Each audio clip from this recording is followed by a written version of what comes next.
Hello friends, स्वागत है आप सभी का योगी एम्प्लॉय हेल्पलाइन पे।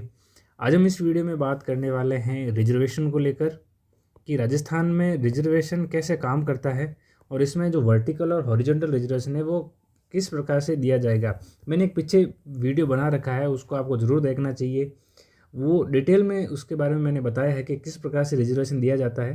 लेकिन फिर भी कुछ लोगों को अगर उसमें कुछ डाउट है तो उस डाउट का केवल मैं आपको यहाँ पर सॉल्यूशन बताऊंगा जो राजस्थान गवर्नमेंट का नोटिफिकेशन है उसके हिसाब से। लेकिन अगर आपको इसको डिटेल से समझना है तो पहले आपको वो वीडियो जरूर देखना चाहिए, उसको मैं डिस्क्रिप्शन बॉक्स में डाल दूंगा।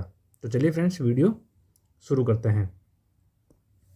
सबसे पहले तो ये जो पीडीएफ है reservation in government service in Rajasthan, इसमें आपको ये नोटिफिकेशन देखने को मिलेगा। ये अच्छी पीडीएफ बनाई हुई है। इसमें आपको जो अपेंडिक्स है या जो कंटेंट की टेबल है वो भी आपको देखने को मिल जाएगी। तो इस वीडियो को भी मैं अपने डिस्क्रिप्शन बॉक्स में डाल रहा हूँ। जो टेलीग्राम ग्रुप है हमारा उसमें डालूंगा। उस टेलीग्राम ग्रुप की जो लिंक है वो मैं आपको डिस्क्रिप्शन बॉक्स में दे दूंगा, तो आपको वहाँ से ज्वाइन कर लेना है। सबसे पहले तो आप यहाँ पर देखेंगे कि अलग अलग चीज़ें दे रखी है। जो भी राजस्थान में रिजर्वेशन से रिलेटेड रूल्स हैं वो इसी के आधार पर काम करते हैं और इन्हीं को फॉलो किया जाता है, चाहे वो आरपीएससी की कोई वैकेंसी हो या फिर किसी और बोर्ड की कोई वैकेंसी हो। इन रूल्स को कभी भी नहीं छोड़ा जाता है। इसमें हम देखेंगे कि ये जो नोटिफिकेशन निकाला गया था government of Rajasthan department of personal की तरफ से, उसमें ये 24/6/2008 का ये नोटिफिकेशन है। और ये जो इसमें रूल्स जो क्लियर किए गए हैं, जो गाइडलाइन है वो इसमें बताई गई है। General provisions regarding reservation in government service, यानी राजस्थान की जो गवर्नमेंट सर्विस है उसमें रिजर्वेशन किस प्रकार से दिया जाना चाहिए वो इसमें पूरी तरीके से गाइड करता है। और यहाँ से इसके पॉइंट स्टार्ट होते हैं एक एक करके। तो जो सबसे इंपॉर्टेंट पॉइंट्स है मैं सीधा उन्हीं पे चल के आपको दिखा देता हूँ। और आप भी अगर इसको पढ़ना चाहें तो बिल्कुल टेलीग्राम ग्रुप में जाइए और इसको डाउनलोड करके आप इसको पढ़ सकते हैं। इसमें जो दी हुई चीज़ें हैं उनको आपको ऑथेंटिक माननी पड़ेगी। दूसरी बातों को तो आप मानो या ना मानो, इसको तो आप मानोगे ही। तो जो सबसे इम्पोर्टेंट पॉइंट है इस सर्कुलर का वो है ये 20 नंबर। इसमें दे रखा है preparation of merit list in direct recruitment, यानी डायरेक्ट रिक्रूटमेंट में किस प्रकार से मेरिट लिस्ट बनेगी। उसमें इन्होंने 3 पॉइंट से समझाया है। एक है 20.1, ये 2 और फिर 3 ये। इसमें तो जो पॉइंट नंबर 3 है इसमें इन्होंने हॉरिजॉन्टल रिजर्वेशन को समझाया है। यहाँ पर इन्होंने जो विमेंस के लिए रिजर्वेशन है उनको समझाया है। और जो पहला पॉइंट है उसमें इन्होंने वर्टिकल रिजर्वेशन को समझाया है, यानी कि किस प्रकार से SC ST OBC EWS की जो वर्टिकल कैटेगरीज है उनको भरा जाएगा। फिर उनमें भी जो वुमेंस को जो रिजर्वेशन है वो किस प्रकार से होगा। और तीसरे पॉइंट में इन्होंने हॉरिजॉन्टल रिजर्वेशन की बात की है। तो सबसे पहले हम वर्टिकल रिजर्वेशन में जो स्पेशल बातें लिखी हुई हैं वो वीडियो देखकर आप इसको देखेंगे तो आपको ज़्यादा समझ में आएगा। शुरू में लिखा है we know come to the question of how to select candidate so that all the categories get number of post reserved for them, यानी किस प्रकार से सीटों को बांटा जाना चाहिए कि जो सारी रिजर्व कैटेगरी है, जो वर्टिकल हो या हॉरिजॉन्टल है, उनको बराबर मात्रा में उनको भरा जा सके। तो उसके लिए separate list of candidate in the order of their merit should be made for each category for which there is reservation SC ST OBC OC, यानी open category woman, SC woman, ST woman, OBC woman. और फिर यहाँ पर horizontal categories देखिए, PD जो sports person है, non gazetted है, इन सब के लिए, एक्स सर्विसमैन है, उन सब के लिए as well as a common list. अब उन्होंने ये कहा है कि एक सबसे पहले एक लिस्ट तैयार की जाएगी मेरिट के घटते हुए क्रम में, जिसमें कि सारी कैटेगरीज के लोग होंगे। ठीक है। उसके बाद में उन्होंने कहा है इन द फर्स्ट राउंड, यहाँ से आप देखेंगे तो आपको ज़्यादा समझ में आएगा। In the first round first of all the open category candidate should be select from the common list, यानी सबसे पहले क्या कहा जाएगा, ओपन कैटेगरी है उसको भरा जाएगा। As many open category candidates as are the number of vacancies in the OC category should be selected. अब इन्होंने ये कहा है कि जितनी भी वैकेंसी है उसके लिए उनको, जैसे मान लीजिए 100 की कोई वैकेंसी है और इसमें 35 जो है जनरल के लिए जाने हैं कैंडिडेट, तो सबसे पहले क्या किया जाएगा कि मेरिट लिस्ट में जो घटते हुए नंबर हैं उनमें 35 टॉप के 35 लोगों को ले लिया जाएगा। इसमें अब इन्होंने एक बात लिखी है कि any member of SC ST OBC, यहाँ पर EWS भी लिख सकते हैं क्योंकि उस टाइम पे EWS था नहीं category, appearing in this list should be counted toward open category. यानी इसमें SC ST OBC कोई भी होगा ऊपर के 35 जो कैंडिडेट है उसमें, तो उसको कोई भी रिजर्व कैटेगरी का बंदा है तो उसको ओपन कैटेगरी में ही उसको माना जाएगा, unless he has taken some concession admissible to these categories other than concession of fees. इन्होंने यहाँ पर एक ये शर्त डाली है कि जो जिन्होंने कंसेशन ऑफ फीस यानी फीस में माफ़ी को छोड़कर, यानी फीस की माफ़ी तो आपको पता ही है आय के आधार पर निर्धारित की गई है, तो फीस में माफ़ी को छोड़कर जो भी दूसरा अगर उन्होंने कंसेशन लिया है तो यहाँ पर उनको माइग्रेट नहीं किया जाएगा। SC ST OBC EWS का कोई व्यक्ति है जिसने स्पेशल कंसेशन लिया है, वो स्पेशल कंसेशन क्या हो सकता है, एज का हो सकता है, चाहे वो PD कैटेगरी का हो सकता है, स्पोर्ट्स पर्सन का हो सकता है, एक्स सर्विसमैन हो सकता है, या फिर मिनिस्ट्रियल एम्प्लॉय हो सकता है, या नॉन गजेटेड एम्प्लॉय हो सकता है। अगर इनमें से किसी प्रकार का उन्होंने स्पेशल कंसेशन लिया है तो इस कैटेगरी वाले लोग हैं जिन्होंने ये कंसेशन लिया उनको जनरल में माइग्रेट नहीं किया जाएगा, केवल जो इन कैटेगरी के सामान्य लोग हैं उनको ही जनरल में काउंट किया जाएगा। फिर इन्होंने लिखा है thereafter list of SC ST OBC candidates should be prepared from the remaining candidate in the list of SC ST OBC category respectively। अब इन्होंने कहा कि एक बार ये तो ओपन कैटेगरी की लिस्ट हो जाएगी जिसको आप जनरल भी कह सकते हैं। अगर कोई जनरल का व्यक्ति है यानी जो किसी कैटेगरी में बिलोंग नहीं करता है, वो अगर उसको अगर स्पेशल कंसेक्शन मिला है, जो भी मिनिस्ट्रियल एम्प्लॉय का हो, इस एक्स सर्विसमैन का हो, या कुछ भी PD का हो, तो वो तो इसमें रहेगा, लेकिन SC ST OBC EWS के लोग हैं वो इसमें नहीं आ पाएंगे। अब जब ओपन कैटेगरी की लिस्ट बन जाएगी तो फिर इसी प्रकार से इन्होंने कहा SC ST OBC की भी लिस्ट बनेगी सेपरेटली, अलग अलग मार्क्स के हिसाब से। और फिर ये प्रोसेस क्या होगा ये मैंने बताया है पिछली वीडियो में, उसको आप ज़रूर देखिएगा। अब SC ST OBC में इसी प्रकार से मार्क्स के आधार पर इनको भर लिया जाएगा सीटों को।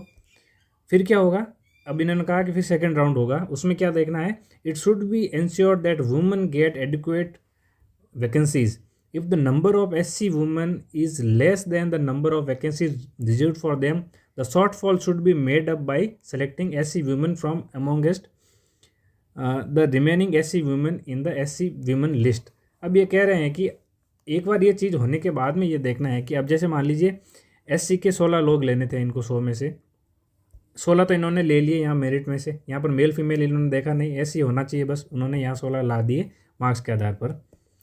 अब इनमें इनको ये देखना है कि क्या 30% वुमेन्स आ गई हैं, यानी शॉर्टफॉल देखना है। अगर 30% वुमेन आ गई है तो फिर वुमेन के लिए अलग से कोई रिजर्वेशन नहीं होगा, लेकिन अगर शॉर्टफॉल हो रहा है यानी कि 30% से कम वुमेन है तो फिर क्या करना पड़ेगा, इनको और वुमेन्स यहाँ से लेना पड़ेगा नीचे जाकर। इसके लिए वुमेन्स की मेरिट नीचे जाएगी और यानी कट ऑफ नीचे जाएगी, और जो सबसे नीचे की जो वुमेन होगी जिससे कि ये जो शॉर्टफॉल है पूरा हो रहा हो, उसके जो कट ऑफ मार्क्स, उसके जो मार्क्स होंगे वो कट ऑफ मार्क्स कहलाएंगे उस महिला कैटेगरी के लिए, यानी SC महिला के लिए। तो यहाँ पर आप देखेंगे कि इस प्रकार से ये भर लिया जाएगा, और इसकी वजह से क्या होगा कि अब हमने 16 तो पहले सेलेक्ट कर लिए थे, अब यहाँ से और वुमेन्स आ रही है, मान लो 3 कम पड़ रही थी 30% रिजर्वेशन के हिसाब से, 3 इसमें आएगी तो 3 यहाँ से जो SC के पुरुष हैं वो बाहर हो जाएंगे और वो उनको नीचे कर दिया जाएगा उनसे, ठीक है। तो इस प्रकार से वुमेन्स को रिजर्वेशन दिया जाएगा दूसरे राउंड में। अब ये भी पॉइंट समझ गए होंगे कि यहाँ पर ये क्या कहना चाह रहे हैं, और ऐसा कैसा similar exercise should be done with ST OBC other than, जो भी अदर देन ओपन कैटेगरी के लोग हैं उन पर ये सेम चीज़ लागू होगी। अब जो सबसे कन्फ्यूजिंग जो कैटेगरी है वो है हॉरिजॉन्टल रिजर्वेशन वाली, क्योंकि हॉरिजॉन्टल रिजर्वेशन की सीटें वर्चुअल आप समझ लीजिए, क्योंकि वो अलग से नहीं है, उनको बस जो वर्टिकल रिजर्वेशन वाली सीट है उनसे अलग करके आपको दिखाया गया है, आपको शो किया गया है, लेकिन वो अलग से है नहीं। उनको उनकी जो रिस्पेक्टिव कैटेगरी है, vertical category SC ST OBC जो भी जनरल है, उनसे ही उनको भरा जाना है। वो किस प्रकार से भरा जाना है वो आप देखिएगा। आप इसको इस प्रकार से समझ सकते हैं कि जो वर्टिकल रिजर्वेशन है वो तो आपका है फर्स्ट जैक, यानी आपको अगर आप पिछड़े हुए हैं तो आपको ऊपर लाने के लिए इन्होंने एक आपको जैक दिया है, वो है फर्स्ट जैक वर्टिकल रिजर्वेशन वाला। जो सेकंड जैक है वो है हॉरिजॉन्टल रिजर्वेशन वाला। अगर आपको जो खुद की कैटेगरी में ही पर्याप्त मात्रा में रिप्रेजेंटेशन नहीं मिल रहा हो तो फिर आपको ये सेकंड जैक दिया जाता है। अब जिसको ये सेकंड जैक मिला है, यानी जिसको हॉरिजॉन्टल रिजर्वेशन मिला है, उसको ये नहीं है कि ये फ़ायदा नहीं मिलेगा, ये तो फ़ायदा मिलेगा ही। तो सबसे इम्पोर्टेंट जो नियम है वो है 20.3। इसमें जो दे रखा है वो हॉरिजॉन्टल रिजर्वेशन के बारे में दे रखा है, यानी हॉरिजॉन्टल रिजर्वेशन अब कैसे दिया जाएगा उसके बारे में ये डिस्क्राइब करता है। इसमें क्या लिखा है आप देखिएगा कि reservation for the person with disabilities, ex serviceman, non gazetted employees and the sports person is also horizontal and should be then ensured, यानी विमेंस भी हॉरिजॉन्टल है लेकिन उनका अलग टाइप का हॉरिजॉन्टल है, उनको खुद की कैटेगरी में हॉरिजॉन्टल रिजर्वेशन दिया गया है। जैसे कि आपने पीछे देखा कि जैसे मान लीजिए ओबीसी में कुछ लोग सेलेक्ट किए उन्होंने, और उसमें 30% अगर विमेंस नहीं आई तो उनको लिया जाएगा और फिर ओबीसी के मेल्स को वहाँ से बाहर कर दिया जाएगा, जितनी भी कम पड़ रही थी वुमेंस उसके हिसाब से। तो ये खुद की कैटेगरी में उनको हॉरिजॉन्टल रिजर्वेशन मिला था। लेकिन जो नीचे आपको अलग से लाइन मिलती है हॉरिजॉन्टल रिजर्वेशन की, जो PD, non gazetted, ex serviceman के लिए होता है, उसमें और इसमें फ़र्क क्या है वुमेंस वाले में, कि वुमेंस में तो उनको खुद की कैटेगरी में मिल रहा था, लेकिन ये ओवरऑल मिलता है। ओवरऑल किस प्रकार से मिलता है, जैसे मान लीजिए पूरी वैकेंसी 100 लोगों की थी, तो अब इसमें अलग अलग कैटेगरी वाइज हॉरिजॉन्टल रिजर्वेशन इन लोगों को नहीं मिलेगा, ये केवल वुमेंस को मिलता था। इसमें इनको कैसे मिलेगा, इनको बस ये देखा जाएगा कि अगर मान लीजिए एक्स सर्विसमैन को 12.5% रिजर्वेशन है, तो टोटल वैकेंसीज़ में देखा जाएगी, ये जो 100 टोटल वैकेंसीज पहले जो इन्होंने भरी है ऊपर जो आपने देखा उस प्रोसेस से, उसमें इनको 12.5% लिया गया है या नहीं, सबसे पहले ये बात देखी जाएगी।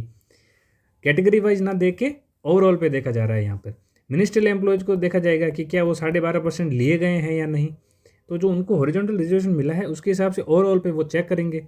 अगर उनको ये मिल गया है रिजर्वेशन वहाँ पर ओवरऑल में, अगर 12.5% मान लीजिए एक्स सर्विसमैन आ गए हैं, तो अब उनको अलग से कोई रिजर्वेशन नहीं मिलेगा और मेरिट लिस्ट में लिखा हुआ आएगा एज पर दियर रेस्पेक्टिव कैटेगरी, यानी जो उनकी कट ऑफ रहेगी वो एज पर दियर रेस्पेक्टिव कैटेगरी रह जाएगी, क्योंकि उसमें वो आ चुके हैं। लेकिन अगर वो नहीं आए, मान लीजिए केवल 10% एक्स सर्विसमैन ही मिले हैं, तो क्या 2.5% और सेलेक्ट करने पड़ेंगे और उनके लिए फिर कट ऑफ नीचे जाएगी और सेलेक्ट किया जाएगा मेरिट लिस्ट में नीचे जाकर 2.5% लोगों को। और फिर क्या किया जाएगा, जो भी बंदा सेलेक्ट होगा उसी कैटेगरी का, सामान्य वुमेन हो, तो मान लीजिए यहाँ पर पुरुष सेलेक्ट हुआ है तो पुरुष उसी कैटेगरी का पुरुष बाहर हो जाएगा और वो उस कैटेगरी में उसको ले लिया जाएगा। यहाँ पर आप देखेंगे कि दस from amongst these 4 list the shortfall if any, यानी कोई शॉर्टफॉल हो रहा है, यानी 12.5% अगर रिप्रेजेंटेशन नहीं मिला है तो ही फिर आगे की चीज़ देखनी है। अगर मिल गया है तो बात यहीं ख़त्म हो जाती है, वो जो पहले लिस्ट बनी थी वही फाइनल हो जाएगी।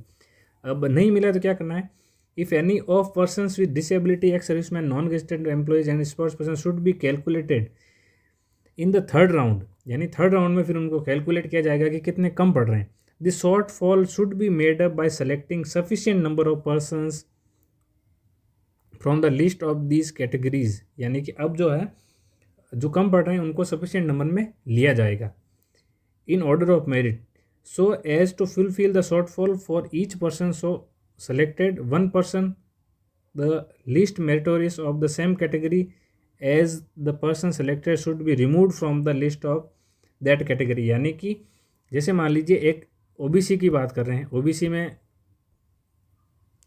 चलिए एक्स सर्विसमैन की बात की थी 100 में से, हमने 100 में से एक्स सर्विसमैन की बात की कि 12.5% नहीं, आगे मान लीजिए केवल एक एक्स सर्विसमैन कम पड़ रहा है 12.5% होने में, तो अब क्या किया जाएगा, एक एक्स सर्विसमैन को लिया जाएगा। कहाँ से लिया जाएगा, जो मेरिट मार्क से गिरते हुए क्रम में हमने मेरिट बनाई थी उसमें से।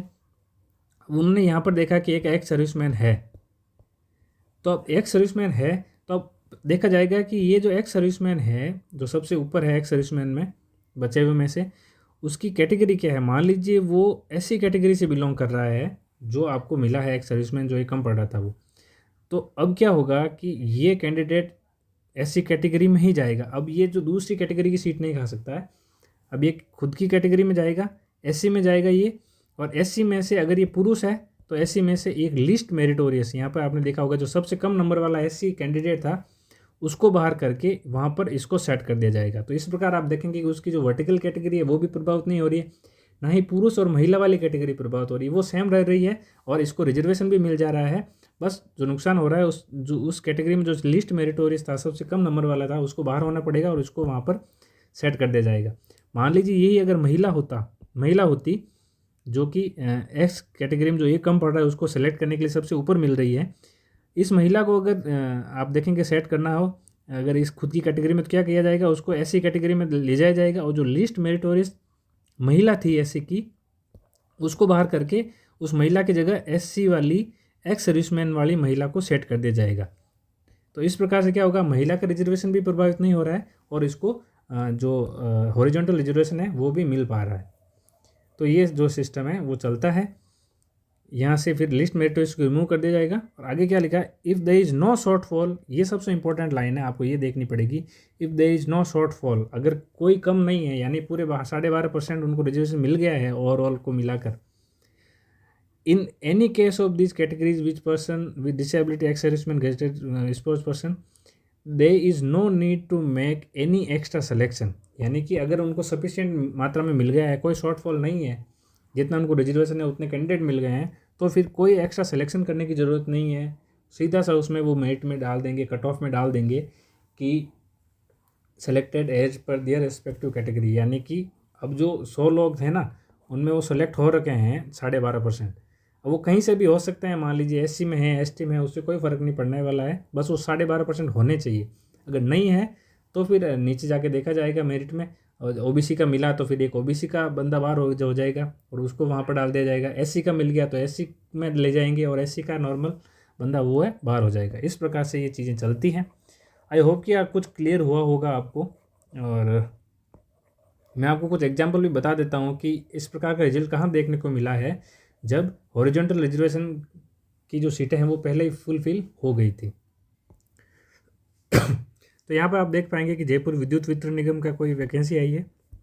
इसमें आप देखेंगे तो जो नॉन गजेटेड एम्प्लॉय है उनके लिए लिखा हुआ आ रहा है already available in their respective category.